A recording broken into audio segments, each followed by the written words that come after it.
עכשיו אנחנו נקשיב להרצאה השנייה מאת פרופסור הינדי ניימן מאוניברסיטת אוקספורד.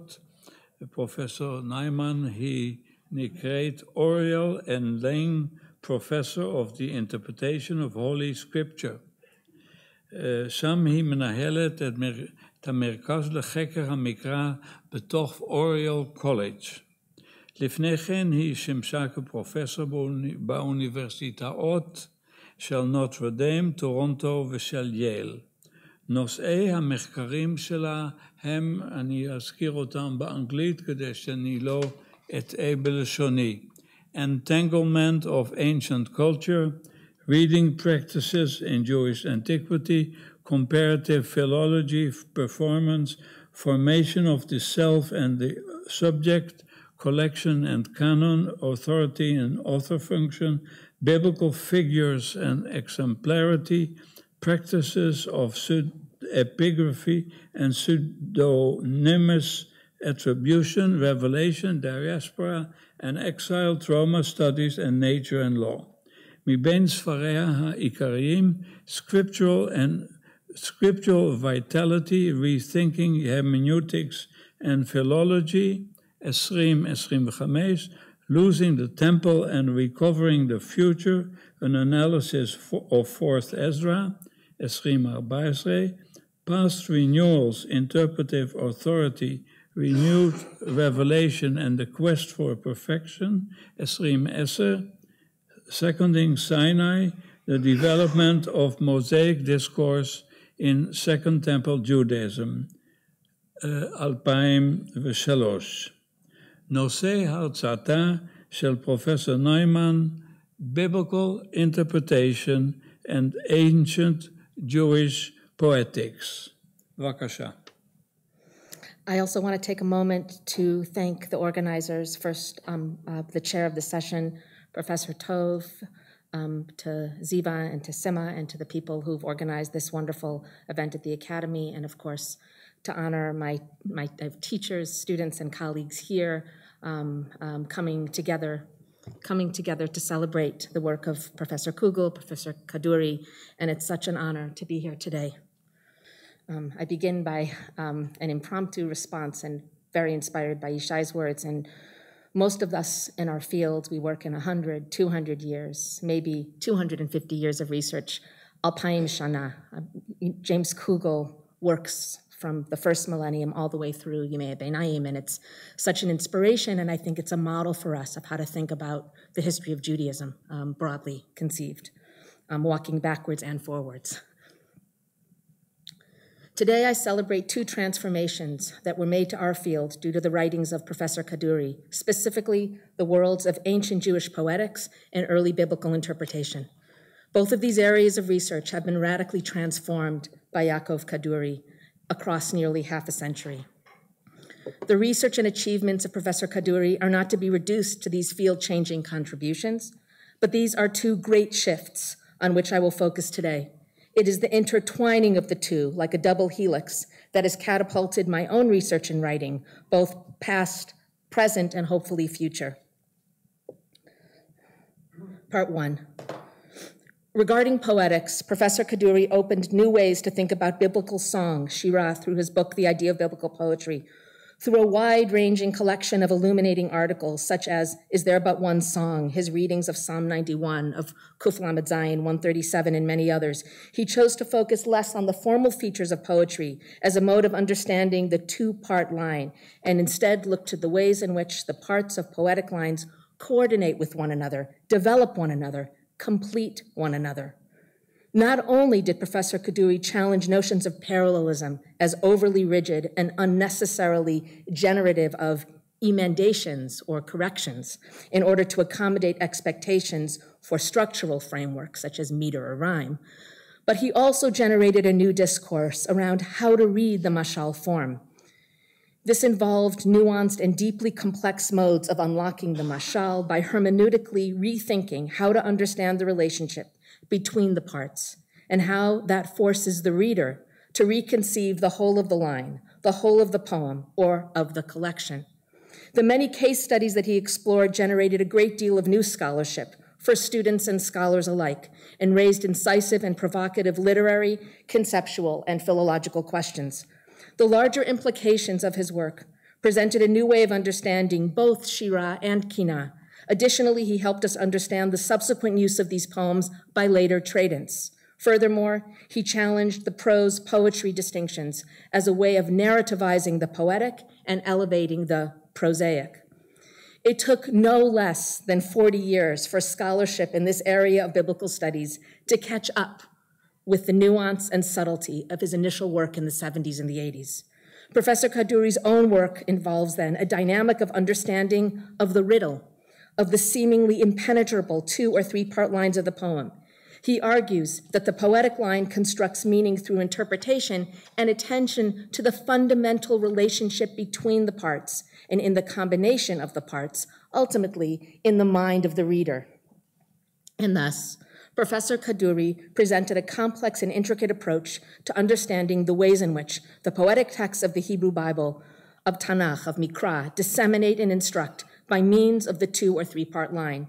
Furthermore, he demonstrated the ways in which these texts demand explanation, how they serve as didactic poems for instruction on how to read, how to pray, how to think, and how to conceive of the world. In my own writing, I've taken the challenge of understanding the 2-part statement as what I called ethical reading. That is, to understand the relationship between the parts of a line is to unlock the relationship between the parts. The complexity of the line presupposes a way of reading the world that is guided by a sapiential and legal framework for understanding. This illuminates some of the most important cyclical processes, such as creation, humanity, and cosmic order. Thus, the mashal form requires pedagogical reflection, where coordination of the 2 parts results in their dynamic and creative interaction. Ultimately, the work of the mashal is resolved in the mind of the reader or in the audience of the mashal. We ultimately come to understand the provocation and the demand for understanding through completing the thought of mashal, through understanding or akantness. I now turn to the performative dimensions of the poetics of the line. By this I mean that the poetic lines, the hymns themselves, are part of a larger framework of texts which are generated and even modified through practices of reading aloud. The texts are performed and received, and the poem themselves exhibit signs of the space between the oral and the written. Moreover, the Masoretic traditions capture much of that complex dynamic. And so, while the parallel line is a descriptor, I've argued that this feature is not definitive, nor does a word pair or the coordination between the parts present meaning in and of itself. Rather, this 2 or 3 part line is fundamentally oral in its rhythm and rhyme. I've argued that performative dimensions stand then in between the oral and the written and are essential in understanding biblical poetry. Finally, and moreover, Jewish antiquity is fundamentally interpretative. As I already indicated, Professor Kaduri's account of the relationship between the parts of the line demands to be understood, that is, to be explicated. The poems themselves need to be interpreted and are both didactic and provocative. But there is another dimension, and that is the inheritance of and working through of scripture and related textual and inherited traditions as part of the very essence of the poems themselves. This dimension is particularly complex and difficult to discern, but the poems that we have preserved exemplify practices of reading, integration, and transformation of earlier traditions.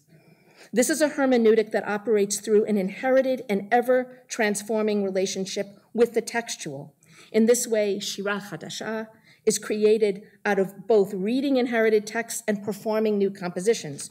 New hymns employ scriptural traditions as their building blocks. As I've argued, this is not reducible to intertextuality or to citation. On the contrary, it's a wildly creative and transformative dynamic, which results in nothing less than chidush. On the one hand, these poems are inheriting traditions, but on the other hand, they must also be contextualized within a new cultural context, again and again, new forms, new philological and philosophical expectations and influences. Thus, the dynamic between poesis and exegesis is also about an entanglement that is the historical and cultural contingencies for text production. It is also important to highlight that to speak of ancient Jewish poetry as creative and innovative is also to challenge a discourse about late biblical poetry and Spät Judentum. The period of the Second Temple, including the Persian and Hellenistic periods, is not about an end to prophecy, sof hanvuah, any more than it's an end of a vibrant and vital development of Hebrew language. This is what I've called the vitality of Scripture. Hebrew poetry, then, is not a depraved form of mechanical and spiritless song, as many from the field of biblical studies have suggested. The poetry is not constrained by features of Ugaritic, Babylonian, Persian, or Hellenistic poetics, but rather, biblical poetry and ancient Jewish poetics participate in surrounding cultural norms as well as contributing to them. This is a very different way of thinking about comparative work. To understand comparative work as participatory, as opposed to reductionist, is to take seriously the challenge to understand the ways in which lived religions grow in terms of trajectories of direct genetic transmission and borrowing. The traditions of Judaism did not die in the transition to Christianity, not by way of spirit or inspiration, not by way of scriptural production or entanglement with Greek, Roman, or Persian traditions. On the contrary, Judaism and its liturgical interpretive traditions would continue to grow in a dynamic and ever-changing manner. And thus, biblical poetry cannot be cut off from later creative poesy. That is especially important to lived dimensions of Hebrew poetry, from our earliest iterations in Genesis 49 to Shirat Dvorah and Judges or Psalm 20, but also from later psalms like Psalm 119 or the hymns of the Hodayot or the Chalitic eloquence and sophistication. Poetic imagination is a kind of creative play with words, with voice, and with a dynamic movement from part to whole, with a kind of performative dimension which makes each utterance innovative and distinctive. But this utterance overflows into new work and new expression, and while this corrective to parallelism seems more like a finely detailed account of how to characterize the line, I have always understood Professor Kaduri's corrective as a profound and complex redirection of the study of biblical poetry.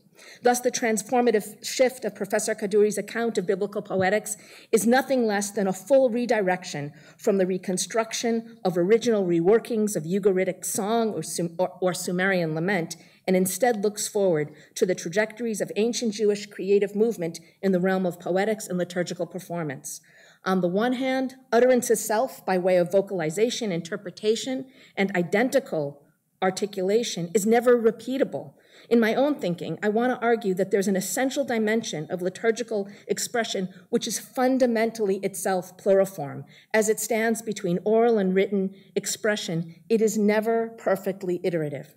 I maintain that this is a way of understanding that poetry is not argued around parallelism or other mechanistic features, but rather that poetic features are descriptors and they are not the essence of the poems themselves. So the larger cultural context, as well as a tenacious, ever-growing compositional practice, is captured by what I have meant by forward-moving philology. Part 2. It's precisely Professor Kaduri's critique of classical biblical poetic analysis that goes hand in hand with his formative creation of a new area through his field-changing work on Parshanut Hakduma, Midrash Hakadum, early biblical interpretation. Thus, biblical poetics are inherently about the reader who will interpret the text. There are, however, a whole host of texts which incorporate interpretative readings and inherit earlier textual traditions. I now turn to this creation of a new subfield, early biblical interpretation. It was not until the late 70s and early 80s that we as a scholarly community were able to process the game-changing impact of the findings of the Megillot HaGnuzot, the Dead Sea Scrolls. These findings radically transformed the way we came to understand the Hellenistic period as innovative and a creative contribution to the history of Jewish interpretation in Hebrew, as well as what we already knew from the Greek. 70 CE, or the Tannaitic period, was not a watershed. Rather, it was simply part of the emergence of Jewish reading, articulation, and expansion of textual and interpretative tradition. This creation of the field was nothing less than a paradigm shift in the field of biblical studies and ancient Jewish interpretation. To be sure, Professor Kaduri emphasized that the poetic imagination always goes hand in hand with the literary and the interpretative creativity which came to be characteristic of Jewish thinking, both legal and agadic. but how to integrate the new information was not at all straightforward. Most scholarship siphoned off the scrolls, the Megillot, as a separate category of texts, as a kind of sectarian tendency. Scholars were very reluctant to consider that the narratives we knew and taught were inaccurate, or at least incomplete. It was the pioneering work of Professor Kugel, Professor Kaduri, who immediately and instinctively understood that all we could do was to read the scrolls and make sense of them in light of other texts we already knew of from the period, scriptural and extra-biblical, Greek and Hebrew, post-70 and contemporaneous Second Temple textual traditions. For the purposes of understanding the breadth and depth of Professor Kaduri's contribution to early biblical interpretation, we also need to understand the legacy of In Potiphar's House and the Bible as It Was, A Walk Through Jubilees, among other monographs, and nothing less than a myriad of articles and essays, which performed again and again how exegesis works in Jewish antiquity, informing beautiful ways of seeing the core of these texts' contribution to the composition of biblical traditions. Professor Kuduri reshaped the field of biblical studies, liberating it from historicist and theological strictures. The Bible as it was is constituted not by some fixed and static ancient text, but rather by variegated traditions in formation. In his field-changing essay, Early Biblical Interpretation, Professor Kuduri understood Nehemiah Chet, Nehemiah 8 as an expression of reading and interpretation, Som Seichel Vayavinu Bamikra, and Daniel 9 as a text which describes the capacity for interpretation, Binoti Basfarim Mispar Shanim Asher Haya Dvar Adonai El Yirmiyahu. To observe the manner in which Jeremiah was being reread or reworked for activation, articulation, is precisely part of the process of the very idea of biblical interpretation. In recent years, I've developed this work as I focused on building a new creative framework for understanding practices of reading, capaciously understood as vocalization, interpretation, new contextualization, and extending the revelatory, a challenge, of course, to Sof HaNevuah. I took the critique forward because, as it became ever clear to me, the search for originary moments, or the ur-text, undermined the very processes of composition and the creative growth of texts in Jewish antiquity. To reconstruct the original is precisely to ignore the evidence for pluriformity of the biblical, liturgical, and extra-biblical traditions across languages within and beyond the text. To continue this line of thinking, I pushed hard against both the sectarian and the canonical, because in each case, previous scholars emphasized first the originary moment and understood compositional growth as part of an interpretative process apart from scripture. Additionally, I've emphasized the open book and an open canon for the period of Persian and Hellenistic composition, as well as hermeneutical innovation, which contributes to the generation of new scripture. I've maintained that to integrate the Megillot HaGenuzot, the Dead Sea Scrolls, into this general context is to perceive productive and creative dimensions that were already part and parcel of Jewish scribal culture. These were part and parcel of Jewish scribal culture from at least as early as the Persian period, but perhaps even earlier.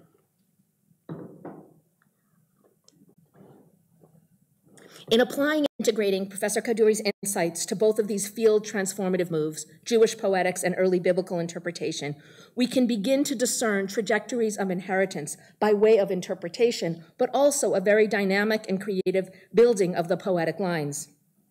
To push this even farther, I've recently argued that poetic and prosaic texts surely defy parallelistic analysis and also resist this reductionist characterization, which I mentioned early, of merely exegesis or intertextuality.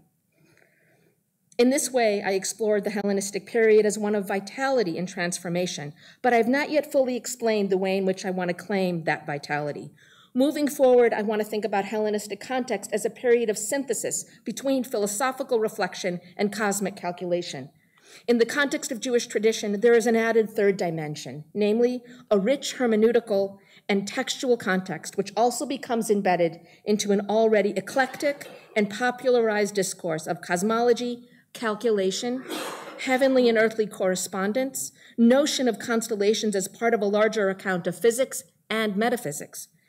In brief, the combination of poetic aesthetics and practices of reading can also be located historically and philosophically and philologically in the Hellenistic Jewish world. Text in the Hellenistic period come to exemplify the poetic insights of traditional biblical poetry alongside the dramatic interpretative growth of tradition, such as the Shirot Alat HaShabbat, the Hodayot, the hymn at the end of 1QS, but also in a way which is intertwined with new cultural dimensions.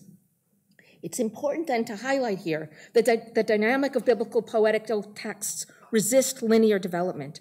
Both the collections and the individual poems, be they sapiential poems like Proverbs 8 or liturgical texts like the final hymn at the end of 1QS.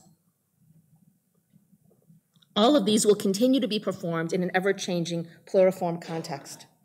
In the case of the Hodayot, I understand the hymns are iterative, both lexically and conceptually across the columns. While they conform to distinctive poetic lines, they also assemble a new integration of prior scriptural tradition. This is achieved in a sequence of humbling and even humiliating confessional accounts of the loneliness of humanity, followed by an overcoming of that humiliation through the praise of God. This dynamic draws on the prophetic corpus, the psalmic text, but also exemplifies a deep indebtedness to the priestly tradition as well as to the sapiential.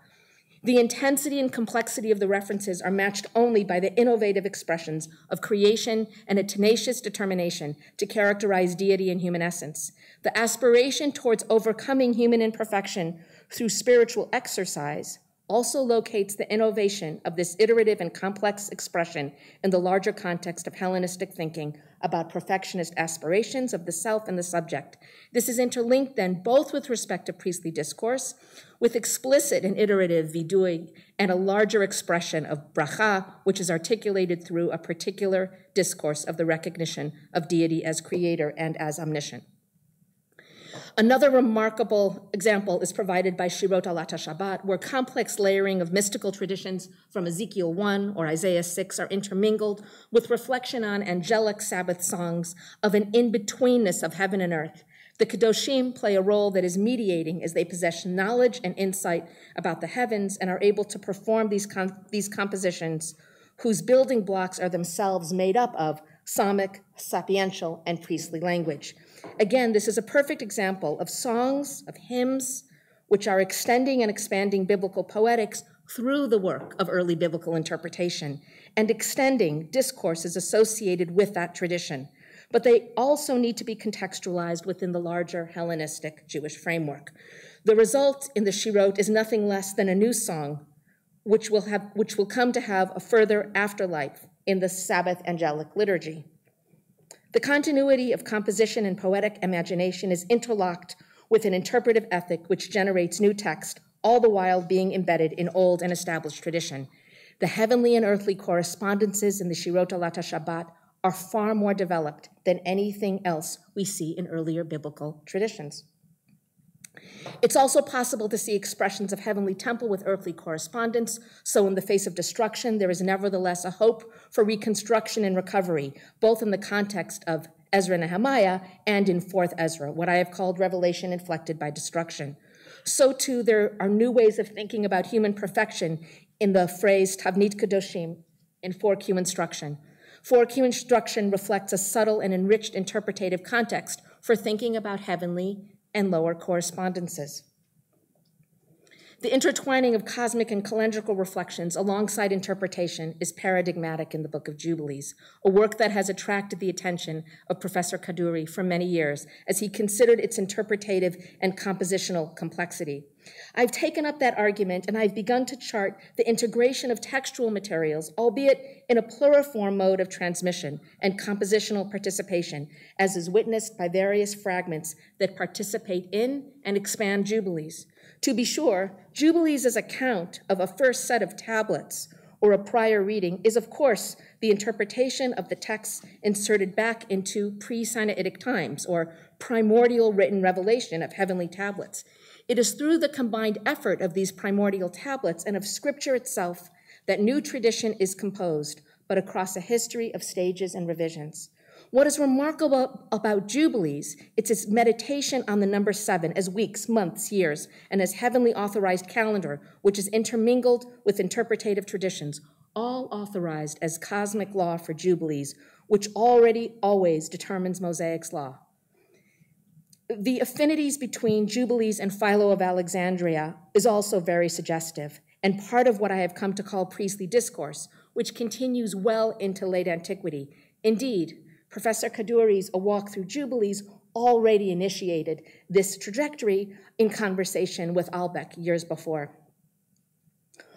What I hope to achieve in applying Professor Kuduri's complex account of historical hermeneutics is to integrate Jubilee's intricate and important philosophical reflection and a rich hermeneutic drawn together synthetically. It's important to pause now and explain the profound correctives that this body of Professor Kuduri's work represents.